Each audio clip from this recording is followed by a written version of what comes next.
This is Kanzenshuu, the podcast, episode 431 for the week of January 8th, 2018.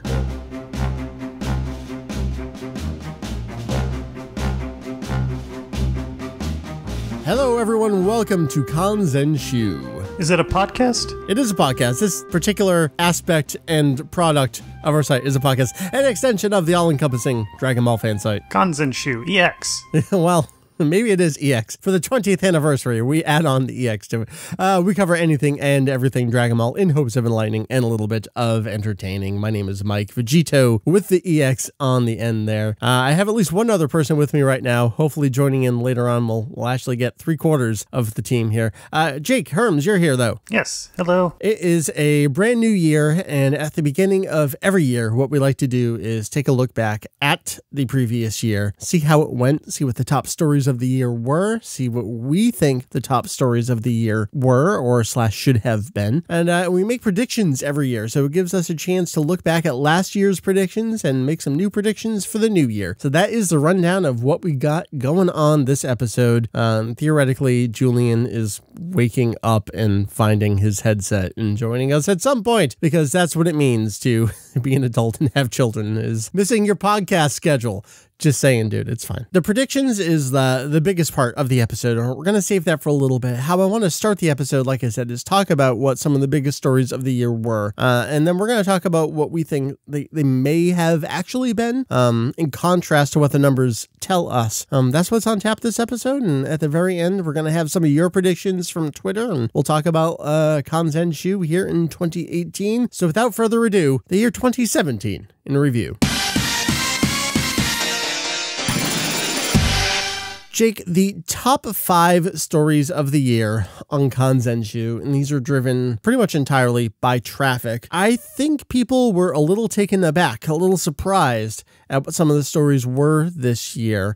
That starts out right with number 5, which is actually the news post about the 9th ending theme being announced. Again, the numbers don't lie. This actually was the number 5 top visited story on Kanzenshuu in 2017. From my perspective, I think it was a combination of a couple things. One is we haven't had a series like this with so many ending themes before. Even Kai topped out before this, when you consider even the 2 runs of Kai put together. And we had Lacko Tower returning within the same series for their second ending theme. I don't really have any thoughts beyond that, though. What do you think may else have been a contributing factor here? Well, on that note, may I ask you which one is the 9th ending theme?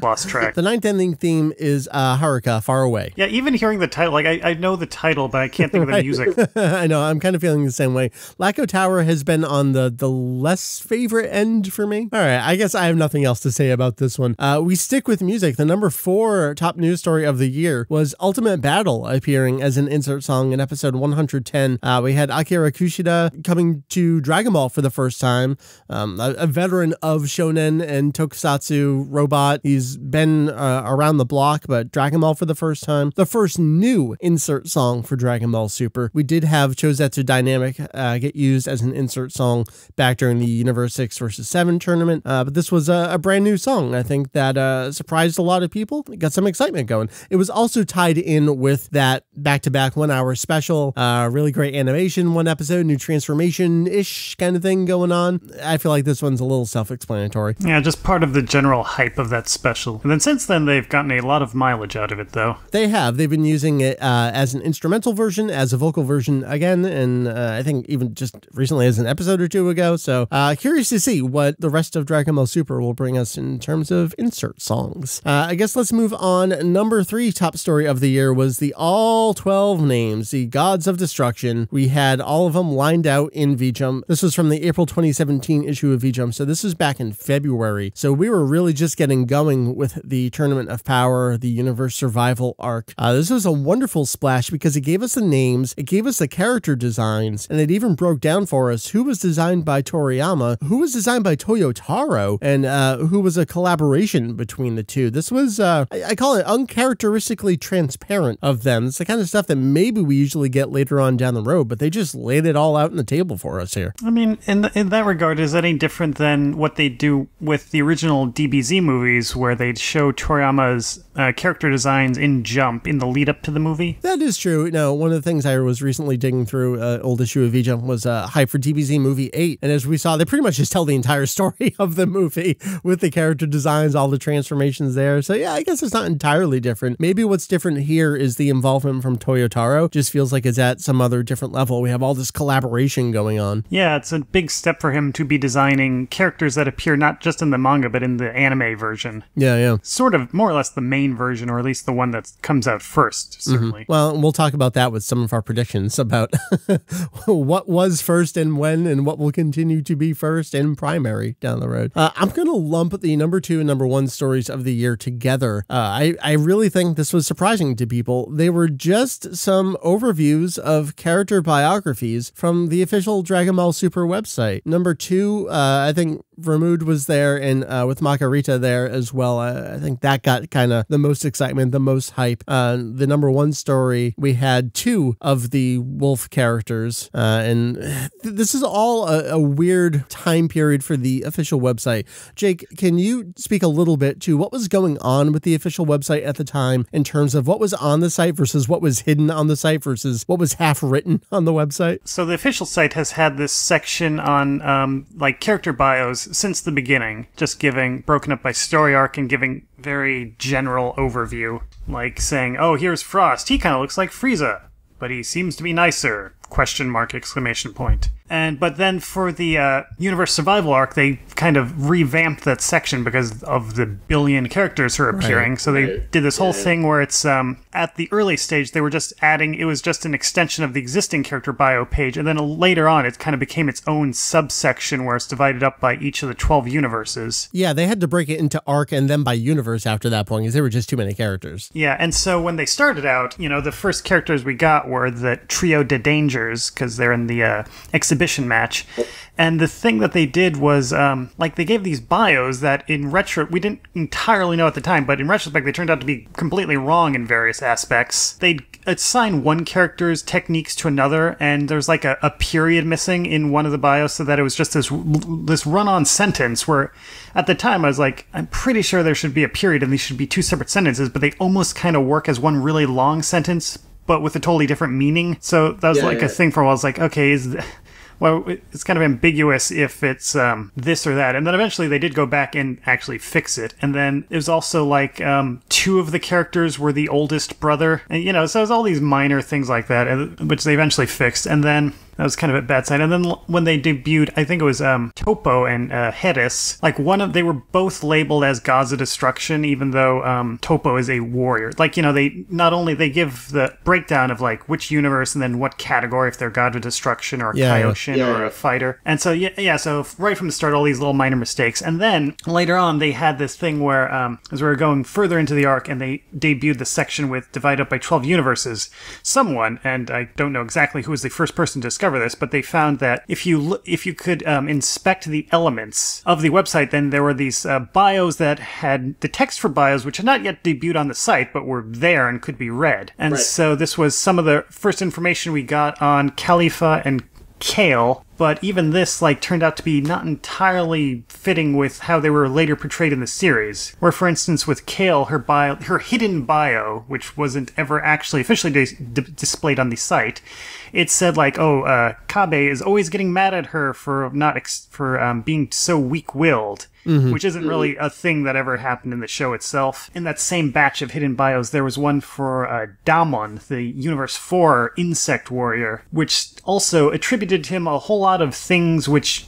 he ultimately didn't do in the actual series. Where it's saying he'd hide underground. It describes him as a cicada, and so as part of that theme, it said he'd hide underground and then suddenly appear in the air and do dodging and self-destruct attacks and all this stuff, which in the actual episode he's in, he is essentially just a small person who's hard to hit. And the thing is that this bio for this character appeared months and months and months and months before he appeared in the series. Yeah, they were really holding back on that universe's characters for a long time. And that was kind of part of the suspense. It's where are the extra 2 from this universe that because there's only 8 that we can see. And yeah, so there's all this hype built up around those guys. Yeah, well, let's get into that right now. And now joining us to talk about spoiler culture, that's kind of where I want to go. Julian, you finally showed up. That was wonderful. Hello. Yes, so being an old man, I sat down to do something else and fell asleep, and I'm just going to rest my eyes for a little bit. Yeah, I know how it goes. All right, so we've just covered the top 5 stories of the year, and now we're going to talk about spoiler culture a little bit, because the top 2 stories on Kanzenshuu of the entirety of 2017 were really just some coverage of character bios, some of them unlisted. Jake, this is more in your wheelhouse because you're constantly going through everything out there on Twitter. Maybe, again, speak a little bit to this. What is it about just all the little tidbits, any little shred of information that people can get? Why is this such a thing? I mean, some fans, obviously, they try to avoid spoilers as much as possible, but then on the flip side, there are people who just want to know all the information that's available as soon as it's available. Yep. And so I guess it's just the internet age where there's all these various ways to get this information out earlier than was available in the past. You know, when the series, during its original heyday during the 90s, you just couldn't do this sort of thing. Part of that is this kind of thing where not only are people reading the bios that are on the website, but they're going through the nitty-gritty of the website to find stuff that's not even supposed to be viewed by the public, and in fact turned out that for one reason or another it was never actually put up officially. So we don't, whether or not that was because it was like a rough draft, or who knows, maybe it was just a thing that was there just to test something. I don't know how website design really works. Right. Well, I mean, we do that all the time too. We write stuff and we comment things out and we go back to it. I mean, this isn't entirely unheard of. To me, I think it really speaks to the production of the series and their continued struggle with how far in advance are things planned out. Is the entirety of it planned out? What's changing at what point along the way? And it sounds like maybe the bugs were part of that early thing. We even saw a little bit, it was some character bio shots in Psycho Jump where the characters didn't end up being what they were shown as there, right? Yeah, it's like, I mean, you talk of the bugs and we say that plural because originally when they appeared in that, I guess, Psycho Jump thing, like this feature that it was like, here's headshots of all the different warriors from the universes, and this was like the first time we got a real overview of like all these people and what each of their names was, so you could start working out name puns for everyone. And part of that was that it showed Damon and oh god, is it Gami Saras? So it had those two, the Universe 4 warriors, and it showed them both as insects and essentially palette swapped. It's like palette swapped, yeah. Yeah, essentially. And so Damon, this is essentially how he appeared in the final episode. The joke was he turned out to be a lot smaller than anyone would have predicted ahead of time. But on the flip side, Gami Saras looks nothing like he did in the Jump issue. Instead of an insect, he's like essentially a chameleon. We never get a clear shot of him. He's supposed to be invisible, but then at one point they blow up smoke, so you get kind of an outline, and he's a kind of lizard guy. So essentially, for one reason or another, they just didn't go with that original design. Yeah, and just further speaking to that, it wasn't just the official website, Psycho Jump there as well. Wasn't there another profile of a character that was supposed to be a Sufurian, and they never mentioned that? Well, in the Psycho, the same thing where they had the pictures of Daman and Gamisaras, it said for Universe 2, just as an overall description of the universe, it said some stuff. It's like, oh, they also have Sufurian and Yardratian warriors, and of course we know that Jimez, he is Yardratian, which they mention in the show. They never quite explain why Yardrat exists in Universe 2, but in the series itself, it's never mentioned if anybody on the Universe 2 team is a Sufurian, the people from the filler, DBZ filler, and then Plan to Eradicate the Science, and then GT. Because they said this without specifying which character, this led to, people paid attention to that. There's a lot of speculation, like, oh, which one is it? Because like Zerloin kind of looks like General Rild from GT. While Rild is not a Sufurian, he is a machine mutant created by Dr. Mew, who was created by Baby, who is sort of a Sufurian, so people thought maybe it's that guy. By extension, 3 ways. Then there's the character has the kind of white mustache who kind of sort of looks a bit like Dr. Mew himself if you squint a little. Yeah, and even some of those other characters, yeah. And I mean, at the end of the day, it's like, it's not mentioned in the series, so like, was this a mistake in Jump, or, like what's going on? Is this even still, is it canon anymore? Right. Does it even matter? I mean, some of these characters were basically dispatched before we even got to meet them, basically. Yeah, something that I'm going to be talking about soon. I had hoped it was going to be a holiday break project, but then I ended up being sick the entire holiday break, so I made no progress on that. But I recently purchased some older magazines, and let me spoil a little bit of it here. Some Animedia and Animage from 1992, 1993. Just like we have today, we have episode previews, 3 or 4 episodes for Dragon Ball Super, listing the production staff and the titles and even the episode descriptions. So I have some episode previews for Dragon Ball Z during its original airing, specifically for the end of the Frieza arc, which had already been published in the manga, and the episode descriptions are wrong. So you're kind of like, this series already exists. The story is what it is. How can it possibly be wrong? It was exactly the same back in the 90s. Episode titles as they're printed in the 90s are not the final episode titles as they aired. So what's old is new again. Look for some fun features on that in the future, but I think that just goes to show, like, this is par for the course. This is kind of nothing new. Even for the show, when it was based on a manga that pre-existed, they had the same problems. And I think this just amplifies any of those pre-existing problems. I mean, I do think it's true that it's nothing new, although I think the extent to which has happened has increased just for the universe survival arc alone compared to previous arcs of Super. Well, those were the top stories of the year on Kanzenshuu. Again, I say the numbers don't lie. That's what people came to visit. It wasn't even a contest. I do want to talk about some of the technicalities, as I mentioned in the news post, because there were 2 of them. Our number 2 news post of the year would have been one of the April Fool's posts, and that was the reveal of Goku's new form as seen in the show's opening theme. If you didn't get a chance to read that one, I definitely suggest you go back and check that out. And our number 5 news post of the year would have been, if we were counting things that were posted in previous years, would have been the key visual and initial synopsis for the Universe Survival arc that was posted in December 2016. But I think that makes sense. As we headed into the new year, it had the entire year to get all of that traffic, and that was an important debut that continued to get referenced over and over again. So that makes a lot of sense. But let's talk about what we think some of the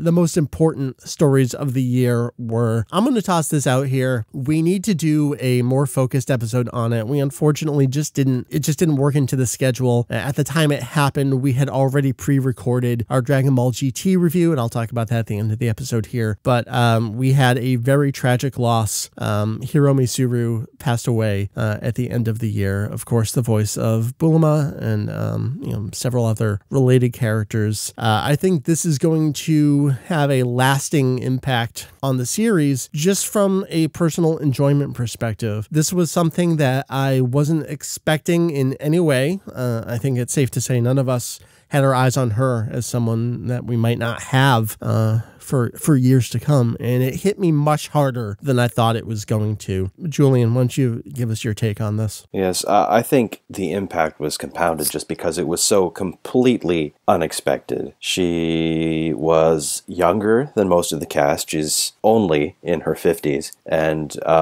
as far as we knew, she didn't have any previous health problems. And while there's, some members of the cast that we have worried about from a health standpoint, and some with quite a bit of previous health history to back that up, this one just, was so completely out of left field that I think it left us struggling just to understand what was happening. Yeah.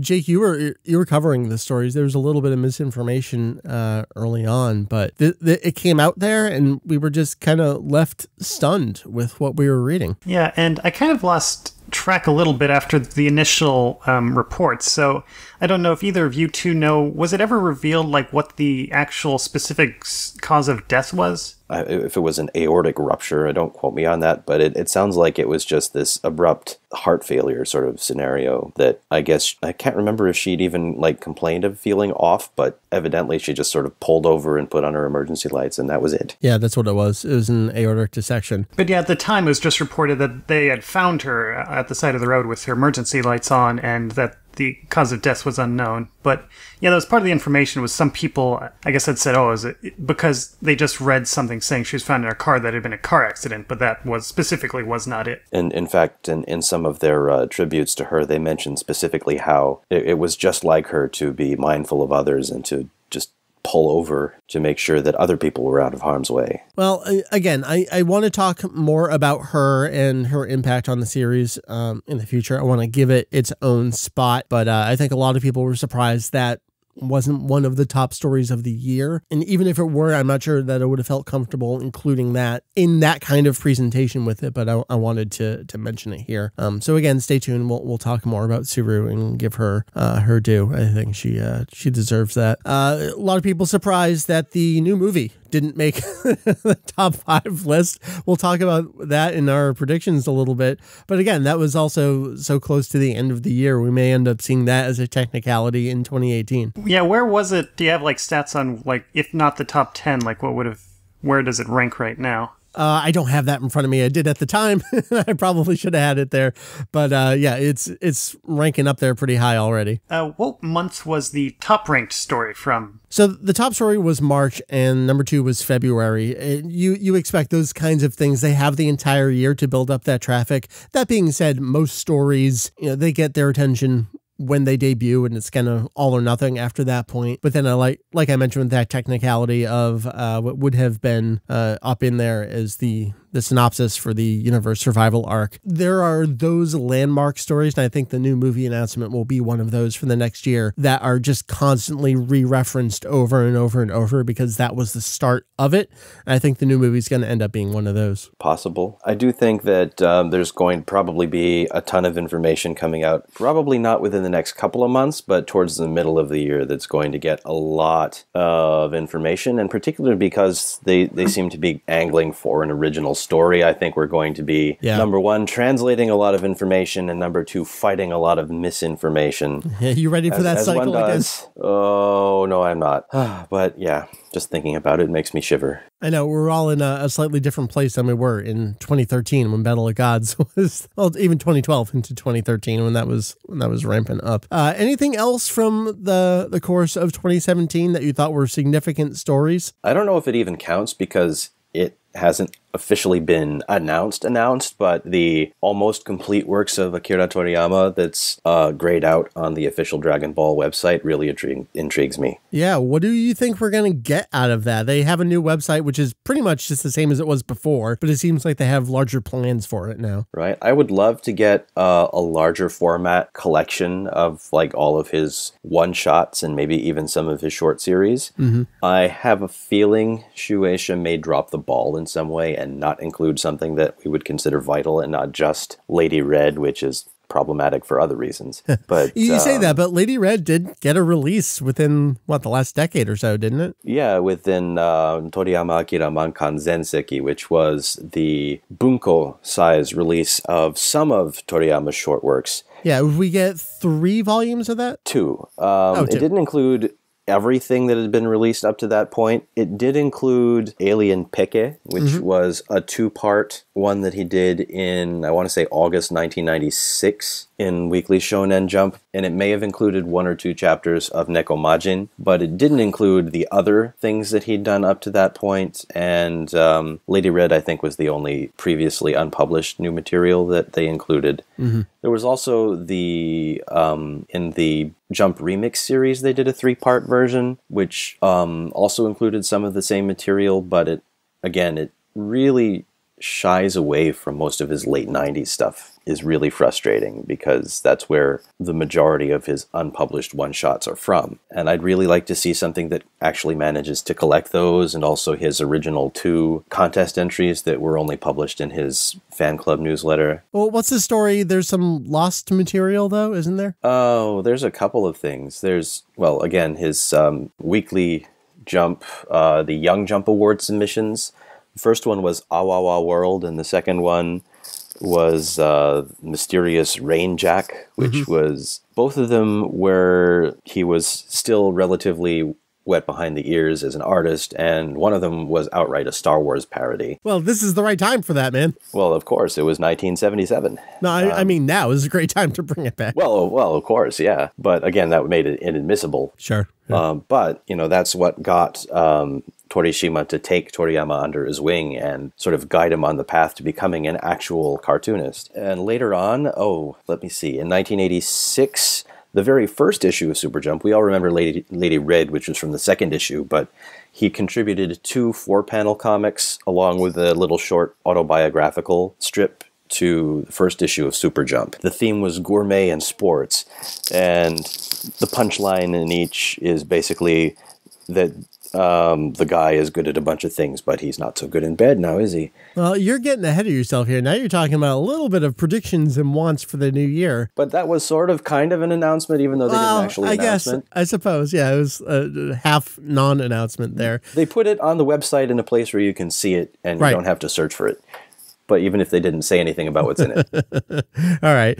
Any other real significant things? I mean, the year has pretty much just been the Universe Survival Arc in terms of original content. Any other big, impactful stories that you think should be noted before we move on? I guess just all the hype for Fighters. Yeah. A lot of people were shocked the Fighters didn't make the list. That was another one that was very much close to making it up there, but just didn't quite squeak by. I mean, people can be sharply divided on what they want in their fighting games, and at this point, I feel like there is no getting everyone to agree, but it seems like this one has a lot of what people are hoping for. All right, well, let's leave it there. Those are some of what we thought were important stories and maybe even some teases of what to look for in the new year.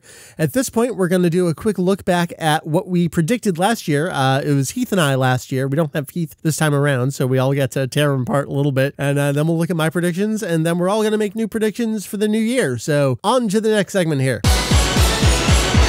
All right, let's try to run through these pretty fast. Heath said the Universe Survival Arc will run longer than anything we have seen in Super so far. It will kind of break out and have multiple things happening, some side stories going on, but it'll be over by the end of the calendar year. I give him a half and half on this one. It is the longest thing ever so far. Yep, just not quite over yet. And it doesn't have any side stories, really. No, nothing at all. Heath said the manga will do a good job of staying ahead of the animated series. You're saying this based on early looks at Toyotaro material for the arc. Yeah, we got that preview trailer for the arc that showed Toyotaro drawing things ahead of time, still into the Trunks arc for a long portion of 2017.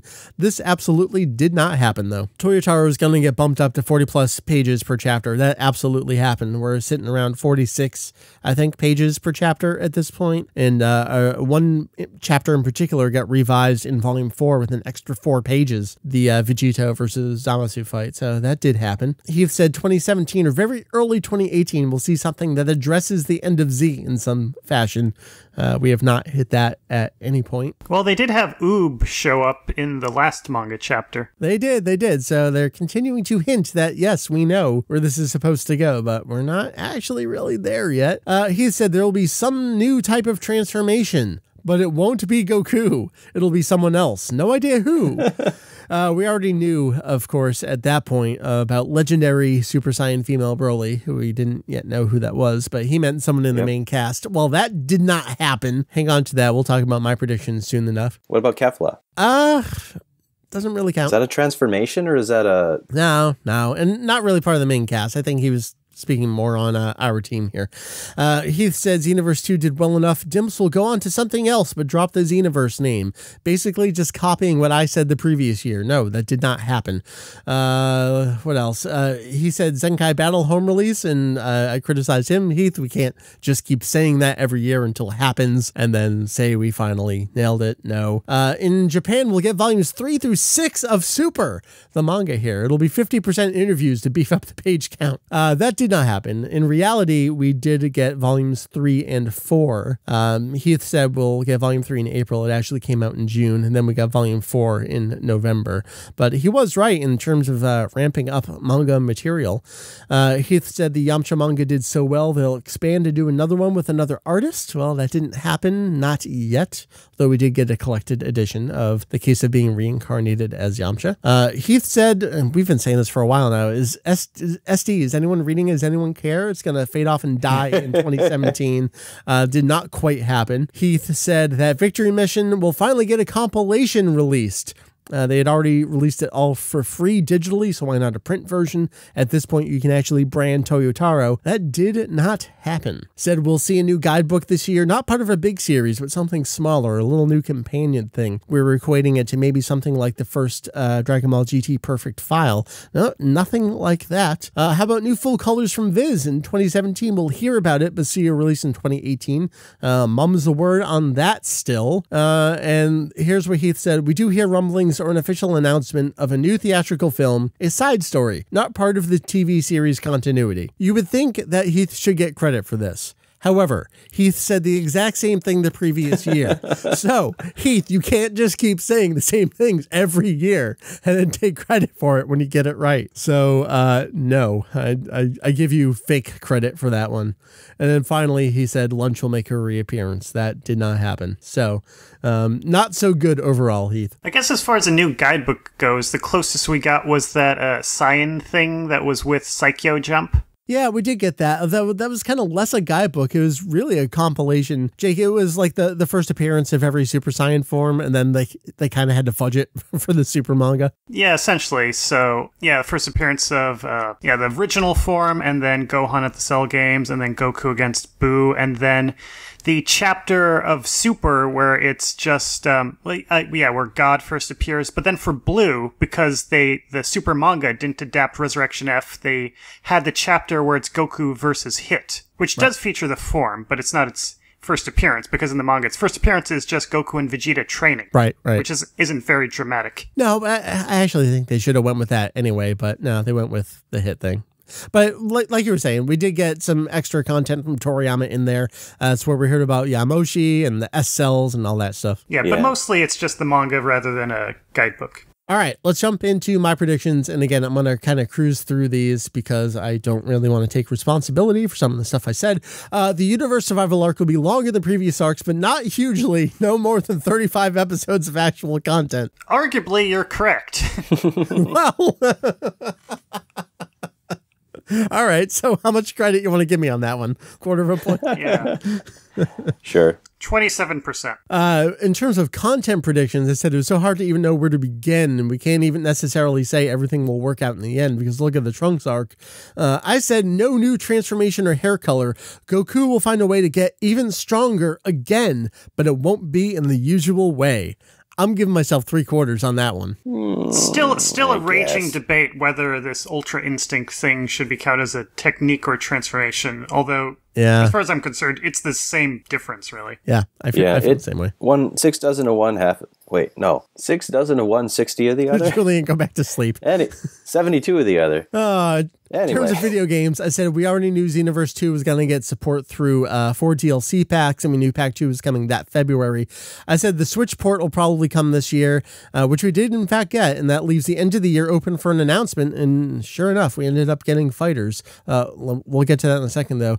In terms of portable stuff, we already knew Ultimate Mission X on the 3DS was coming in April. I already forgot that came out and that I sort of kind of played that over the course of this year, which left the rest of the year open for really new content, though. I thought we would get a totally different kind of game. Crazy theory, not even a fighting game. Time for another try at an action game this year. Well, we did in fact get something totally different in the form of a traditional fighting game from a completely different developer than we're used to. So again, maybe 1/4 point all around on that. In terms of manga, we already knew Viz has Super Volume 1 on tap for the year.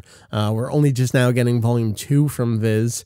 Who knows when we'll get that. But to Viz's credit, they are day and date free digital release of the manga. The full color is moving so slow. Will we get an announcement of Cell for 2018? It really feels like they're trying to back away from the oversaturation they brought upon themselves over the last few years. And sure enough, we got nothing out of Viz on that front, just the Super manga. The novelty of Super gives them an opportunity to try something else for cross-promotion. Is this year we finally get a digital test of something else, maybe even SD. But no, we didn't get anything. Yeah, it's a shame. I mean, SD is going back to more of its, we're just going to repeat the plot of the show. Right, but we have so many other spin-offs that could be done, and I'll talk about those. In terms of Japan, we got the Digest edition, which wrapped up, and no one saw coming at all until it was actually here. So there's no real reason to do anything else with the original manga.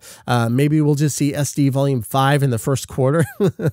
Delay that by a year, and that's when that's actually happening. Super Volume 3 toward the end of the year, we ended up getting Volume 3 and Volume 4 there. In terms of other publications, we talked, Heath and I, about that. Will we get something new for Super, but we really didn't get anything there. We had Dragon Garo Lee publishing something. Was it time for another artist to get a chance? It was such a massive success, and we definitely saw that with the collected edition. But no, we didn't get anything. I've heard good things about that Toyble fellow. He's going places. I had two final amazing predictions. One, because Dragon Ball SD actually took a brief hiatus because Psycho Jump is bi-monthly. That actually gave quite a few months off, and it did not make an appearance in a particular issue. My working theory was that Naho Oishi was pregnant and was going to take some time. That's the kind of thing that we wouldn't really hear about unless it was in an author comment. While I've been collecting them, I haven't gone back and actually read her author comments. So maybe this was announced, but... She talks about her video games, and she talks about her love for certain kinds of popsicles. Food and video games, pretty standard for author comments. And then I said, this is the year of Kajuka. Well, no, we didn't get that. So I didn't do so well. Let's turn it over to you folks. We're going to make new predictions for 2018. We don't have a wonderful track record, but we enjoy doing this anyway. Julian, I'm going to start with you. Start making predictions for 2018 in Dragon Ball. I predict that we get a major arc in Dragon Ball Super that leads into the new movie. People will gasp in anticipation and then be mildly let down when it's not what they think it's going to be. And I'm also going to say that I will find something to complain about the Toriyama Almost Complete collection, although we still don't really know what it is. Do you think it's just going to be a list of things he's done? Right, it's not even real content. Imagine, just a list. It's not even actual content, just here's all the things he's done. Go check it out. Just copied from his Wikipedia page. And I also think that we're going to get news about another game after Dragon Ball FighterZ, but it probably won't come out this year. These are all pretty safe so far. Basically, expected stuff, and I, Julian, will be disappointed. That is indeed par for the course. Well, do you want to say whether you gotta get crazy. Super will actually end this year? Okay, fine. I'll say that Super will end this year, and it turns out that the whole thing will be undone by the King of Everything, and we'll just go straight into the regular ending for Dragon Ball Z. All right, there you go. Maybe Viz will surprise us and start putting out more of Toriyama's short works and stuff, but I'm not holding my breath. That's it? I'm good. Yep. All right. Jake, your turn. Dragon Ball predictions 2018. What do you got? All right, I guess I predict that there will actually be no major arc in the TV version of Super, and instead the movie will be the big new thing for the year. Okay. And so the TV show will either just do all filler once the tournament wraps up, or maybe go into a hiatus, and which will allow Toyo Taro to have his manga finally catch up to the series. Because right now he's like, it'll take him 40 years to get through the universe survival arc in the manga form. So TV show will, I don't know, either just have lots and lots of filler or go away for a while and allow him to catch up so they'll be on the same page going forward. And I predict that FighterZ will sell at least 3 copies, maybe more, if they're lucky. Okay.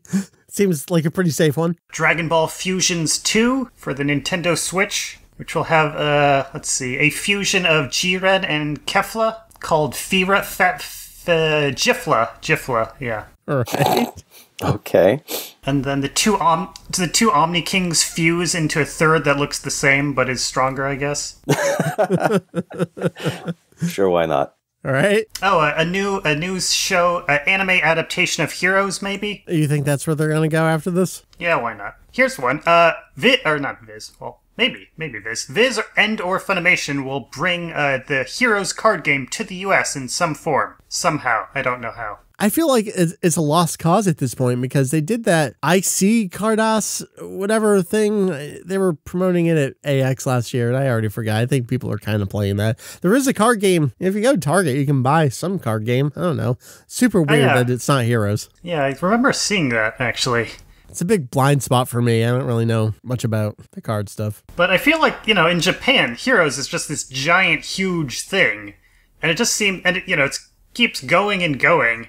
And it just seems like at some point they're going to have to at least try to bring that over to at least one other country. I don't know. I feel like if you bring it out, you got to go all in everywhere with it instead of just one place. It's such a localization hurdle. It's 2018, man. You got to think big, think global. Oh, well, at the very least, Heroes, or I guess it's Superheroes now. Yeah. Which is different somehow. But anyway, it will continue to go strong, and I continue to not really care, but I'm glad it's doing well. I'm glad people who like it like it. I guess the battle mechanics are basically, standard evolutionary improvements on the original Dragon Ball Heroes, but the graphics are better or something. I don't know. Yeah, it's a little bit better.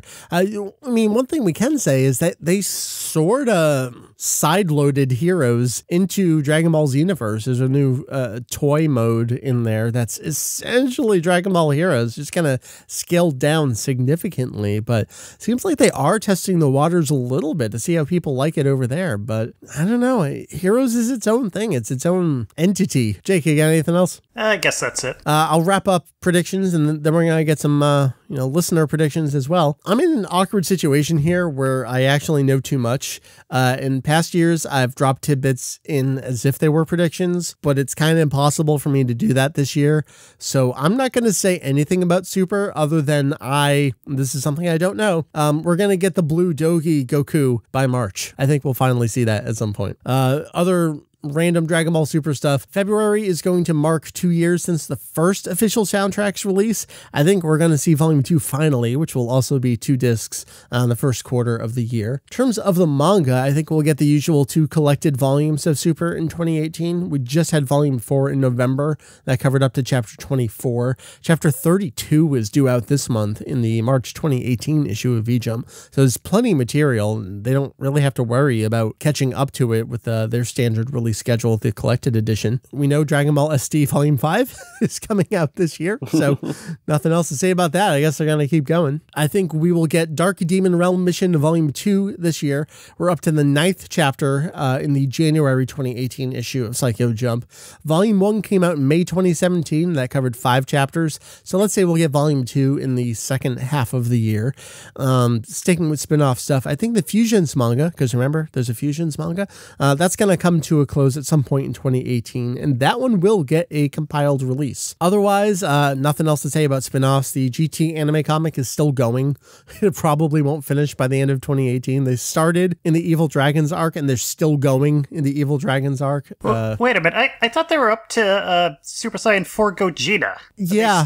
It's not over yet, now? No, it's not over yet. It's still going. Yeah, I haven't, actually bothered to look at the issue of Psycho Jump I bought when I was in Japan in November, which tells you how much interest I have in that right now. Because it's not as many pages as it probably should be, and you think about there's still material to cover there. It's still going.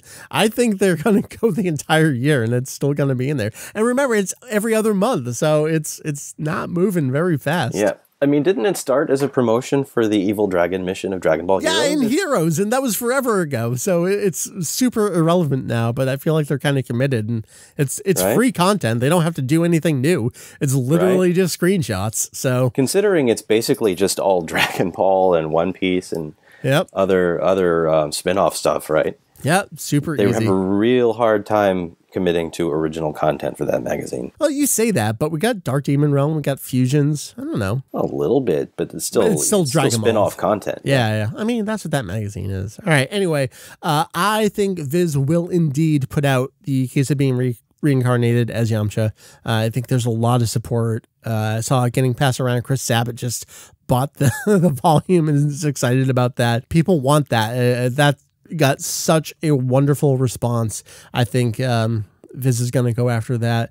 And if I had to predict something, I think they'll do a similar thing where they'll they'll put out the 3 chapters periodically for free in English. Maybe the first one for free and then continuing just periodically in their digital weekly Shonen Jump, and then we'll get a collected edition later in the year. I think they absolutely have to do that.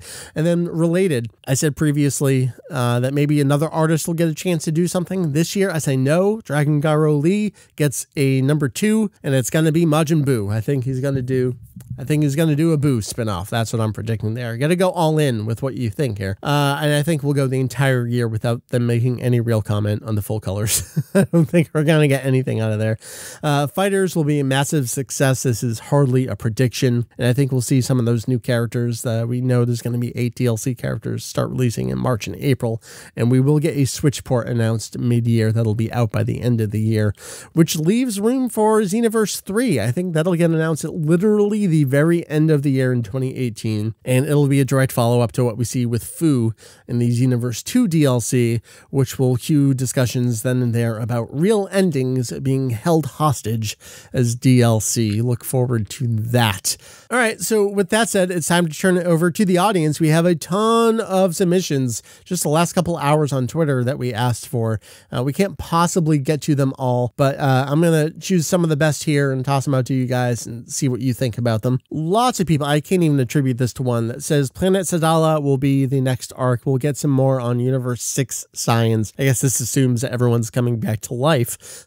What do you guys think about that? Yeah, I'm going to be shocked if they don't revive all of the destroyed universes. Yeah, I have to imagine that they're either going to restore all of the universes or maybe have like a American comic style version where they sort of combine all the universes into one, and then everybody's living in the same universe where they can fight whenever they want. Could you imagine having 12 gods of destruction in the same universe? That's oh boy.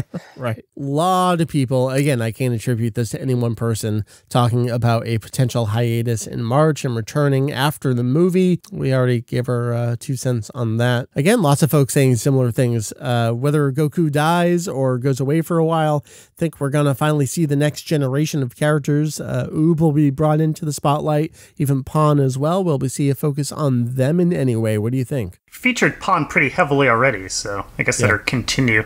Yeah, I'd like to see more about Pawn and Bra, but you know, we run into who's going to voice them again.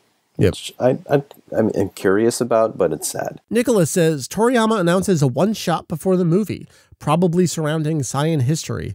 I personally would like it to be a better version of Dragon Ball Minus. Yeah, what do you think we're going to get for a tie-in to a new movie, if any at all? Well, I don't think anything could ever surpass Minus. Really? That's a hill you choose to die on. Yes, the benchmark for all future one-shots. Something I'd love to see is something along the lines of what Eiichiro Oda does for his major film releases. Mm-hmm. So for Strong World, for Film Z, and for Film Gold, he actually created tie-in comics that relate to the plot of the movie and are so much better than the TV tie-ins that they did, which don't relate to anything in particular. But, you know, they actually managed to tell a fairly compelling story in a limited page count. Yeah. And I don't know if Toriyama is capable as a writer of doing that, but Dragon Ball Minus is less a story than a collection of plot points that I think Gaffer Tape Lance was responsible for mentioning originally. It could be an interesting story, but no effort is made in making it a story because there's not enough space to actually make a story out of it. Right. So what you think / suggest / hope is that maybe they follow the model that Oda uses. Yeah. Let's see. J Lunar S. The Dragon Ball Symphonic Adventure will finally be announced to come stateside and will immediately be met with backlash online for not featuring 2 hours of Bruce Faulconer performing. I try not to include too many antagonistic / sarcastic comments, but you know, when you appeal to me, sometimes I do mention them. We did just recently get news that it's going to get 2 encore performances over there in Europe. I would love to see it come stateside. decide, but I have a feeling that's a European-only kind of thing. A lot of people talking about fighters. Garrett says, in a watershed moment for anime fighters will be main stage at EVO and surpass Street Fighter V or Marvel vs. Capcom Infinite in entrance. I am super stoked to see how Fighters is going to be received by the larger fighting game community. Seems like it's already well on its way to massive success and acceptance. And Fighters at EVO, that could be amazing. I'm really stoked. I mean, at this point, there's all these, with all this hype, that I'm inevitably worried that it's gonna not live up to expectations. No, you're wrong. It's fantastic. It's gonna be amazing. Don't say anything otherwise. Oh, dear. Joey says, no full movie arc in Super, but a short mini arc that relates to the movie. However, Super manages to also contradict the film in some way, endlessly frustrating people who keep track of that sort of thing. So kind of a combination of some of the things that we've been talking about there. Yeah, do you think Super itself will tie in any way to the new film? I mean, it's hard to say. It's still not entirely clear exactly when the movie will be set, or exactly what it'll be like, so... If it's set in the past, then maybe not. It's hard, yeah. Yeah, I guess I assume it will in some way tie in, unless it really does go on hiatus, which I guess I honestly don't think that will happen. Here's a really interesting point that I've seen mentioned, but not a whole lot. Mega Swampert 18, I think it is. John, Goku accidentally revives the old 6 universes Zeno destroyed when he wishes to undo the destruction of the other 7. Yeah, we did get that comment about he's already destroyed some universes. So is it going to be one of those catch-all, very literal things with the dragon here? That'd be interesting, but I'm not sure if they actually remember that comment from before the future Trunks arcs. See also Namekian Book of Legends. Well, I guess it turns out Toriyama did remember that. Yeah, I know. I kind of wish he didn't, and we could ignore it, but the fact that it got mentioned again worries me in some ways. You think we're going to see that in the new movie? Side thing, Namekian Book of Legends, is that coming back? I honestly would have been more excited about the new movie if they said it was just going to be the Namekian Book of Legends. As opposed to just more science stuff. Yeah. And because someone has to say it, Venom Symbiote. 2018 will finally see the release of the Jump Super Anime Tour special here in the West, just in time for its 10th anniversary. Yeah, we'll do a 10-year look back. It feels like yesterday we did a 5-year look back at the JSAT special. We are now 10 years out from that with no real proper home release of that. Do you think there's any hope for it? I think Funimation will release it as a super tie-in and call it Dragon Ball Super Zero. Dragon Ball Super Minus. Don't give him ideas. Let's see. Gabby says, the Yamoshi movie, if that is the new movie, doesn't bother to pretend it's not taking inspiration from the Bardock special and includes a new version of Solid State Scouter. Relevant to my interests here. Again, stay tuned for something on that. Do you think they'll be that self-aware about it? I'd say no. I mean, again, it's like, who even knows when it'll be set? But I don't think they would reference the music in that way. I don't know. I agree. Maybe a plot point from the Bardock special, but not the music. Going back to Fighters, Matthew says Super Saiyan 4 Goku will be announced as a DLC character for Fighters, as well as Kale and Caulifla as an Ice Climbers style duo. There's a lot we can say about predicting who some of the DLC characters will be.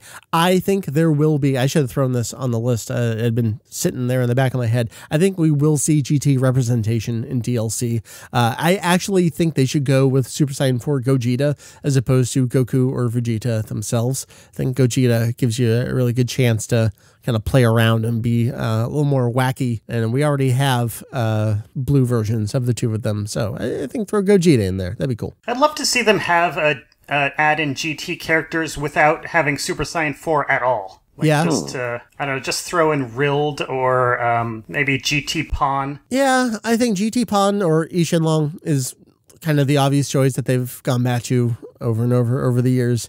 I think if you're going to do GT, you got to throw in a Super Saiyan 4, though. I think That's why I don't want them to. A lot of people talking about the new movie. That's definitely on the mind. This comes to us from, Cyojin Slayer. Funimation will release the dub of the new movie simultaneously with its release in Japan, and it'll get an even wider release than Resurrection F. Yeah, that's the thing, is they've been moving these closer and closer. Resurrection F, especially the home release, was so close to the Japanese release. Do you think they can pull off a theatrical worldwide simultaneous release? It's a good question, to be honest. I think if they put their minds to it. Here's the $1 million question. Will there be any subtitled screenings in America? Probably that would be not. nice, but unless it's like an art house place, I'm not holding my breath. Let's end it here. Kelly Bot says, reset button, GT is canon. Oh, boy.